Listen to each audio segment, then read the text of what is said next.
এখন আর আগের মতো চাইলেই মোবাইল কিনবেন, বিক্রি করবেন। এটা কিন্তু করবেন না।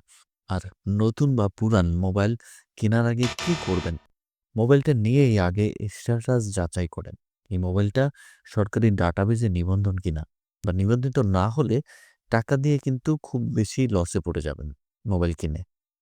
তাই যাচাই করার জন্য মোবাইলটা হাতে নিন এবং হাতে নিয়ে *1616# এটা ডায়াল করবেন। এটা ডায়াল করার পরে দেখেন একটা ডায়ালগ বক্স আসবে।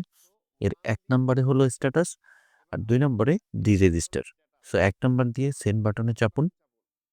এরপরে দেখবেন আপনার যেই নাম্বারটা যাচাই করতে চাচ্ছেন, ওই মোবাইলের IMEI নাম্বার বসায় দিন। সেন্ড বাটনে চাপুন। আপনাকে মেসেজ ইনবক্সে জানিয়ে দেওয়া হবে ওই মোবাইলটা নিবন্ধিত কিনা। নিবন্ধিত হলে আপনি কিনতে পারবেন, ব্যবহারও করতে পারবেন।